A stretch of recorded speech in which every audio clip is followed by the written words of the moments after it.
వర్గాలు దేనికి కడుతున్నారు, ఏం చేశాడని కడుతున్నారు, ఇవన్నీ కూడా మనం గుర్తు చేయాల్సినటువంటి అవసరం ఉంది. దాంతో పాటు మీరేమంటున్నారు, తప్పు చేసిన వ్యవహారాలు లేదా వాళ్ళకి జరిగిన అన్యాయం గుర్తు చేయాలి మేము ప్రయత్నిస్తాం అన్నప్పుడు నేను అసెంబ్లీ వేదికగా తప్పు చేస్తే తాడ తీస్తాం అన్నారు.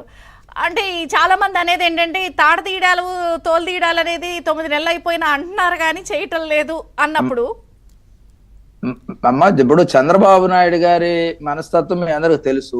ఆయన ప్రతీకారం కన్నా కూడా పాలన మీద దృష్టి పెట్టినటువంటి పరిస్థితి. తాట తీస్తామంటే ఇక జరగబోయేవి ఏవి జరగకుండా ఒక భద్రత, ఒక విశ్వాసం, ఒక నమ్మకం ప్రజలకు కల్పించాల్సినటువంటి బాధ్యత గురించే చంద్రబాబు నాయుడు గారు ఆ విధంగా మాట్లాడారు. ఎందుకంటే ఈ రాష్ట్రంలో మహిళల పట్ల కానీ, దళితుల పట్ల కానీ, గిరిజనుల పట్ల కానీ, బలహీన వర్గాల పట్ల కానీ, మిగతా వర్గాలకు ఉన్నటువంటి ఏదైతే దాన్ని ఉందో ఆ విధంగా ఈ రోజు ఏ విధంగా అయితే రౌడీ రాజ్యం గతంలో నడిచిందో ఇక ముందు చెల్లవు, రాజకీయ పరమైన గూండాయిజాలు చెల్లవని చెప్తా ఉన్నారు. ఎందుకంటే ఆ అనంతబాబు సుబ్రహ్మణ్యాన్ని చంపి డోర్ డెలివరీ చేసినటువంటి సంఘటనలు ఇలాంటివన్నీ కూడా రాజకీయ ప్రేరేపిత దాడులు ఉండవు. ఎవరు ఉంచినా కానీ సహించవు, ఎవరినైనా తాట తీస్తామనేది చంద్రబాబు నాయుడు గారు చెప్తా ఉన్నారు. మీరు అంటున్నారు, వాళ్ళు ఏమంటారు, యాసిడ్ దాడులు అఘాయిత్యాలు అన్ని జరుగుతున్నాయి, మరి వీళ్ళు ఈగలు గంజాయి డ్రగ్స్ ఇలాంటివి పెట్టేసినా కూడా ఏం లేదు అని చెప్పి అల్లరి పెట్టి శాంతి భద్రతల విఘాతం కలిగించే ప్రయత్నం చేస్తున్నప్పుడు మీకు ఇబ్బంది కలిగించే ప్రయత్నం జరుగుతోంది కదా.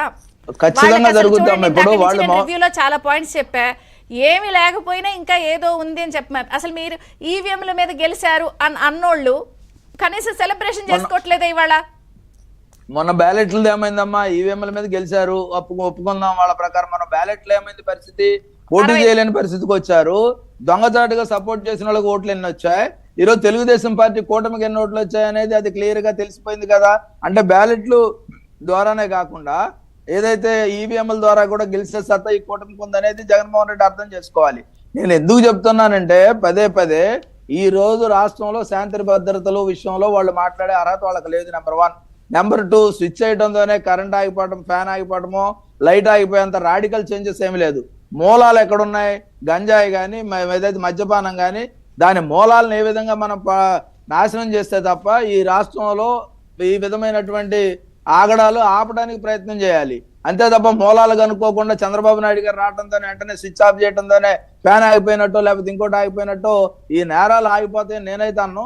ఈ నేరాలకు మూలంగా ఉన్నటువంటి వ్యవస్థ ఏదైతే ఉందో ఆ వ్యవస్థలో ఉన్నటువంటి వీటిని విషవృక్షాలన్నింటినీ కూడా పెరిగేయాల్సినటువంటి పరిస్థితి ఉంది. ఖచ్చితంగా ఆ ప్రయత్నం జరుగుతూ ఉంది. దానికోసం ఈగలు పెట్టారు, ఈరోజు శక్తి యాప్ పెట్టారు. దాంతో పాటుగా ఏదైతే గాంజాయి ధ్వంసం గురించి కూడా గతంలో నేను మినిస్టర్గా ఉన్నప్పుడు కానీ గతంలో కూడా ఏదైతే మన సారా రహిత జిల్లాలను కూడా 10 జిల్లాలను చేసేసి నవోదయం కార్యక్రమం పెట్టాం. అదేవిధంగా గాంజాయి ధ్వంసానికి వివిధ జిల్లాల నుంచి తీసుకొచ్చి అక్కడ లోకల్ వాళ్ళు ఇన్ఫ్లుయెన్స్ అవుతారు అధికారులు అనేసి వేరే జిల్లా వాళ్ళని తీసుకొచ్చి సోరింగ్ టైంలోనే మేము ధ్వంసం చేసినటువంటి చరిత్ర ఒకసారి గమనించాలని కోరుతా ఉన్నా. దాంతోపాటు ఇప్పుడు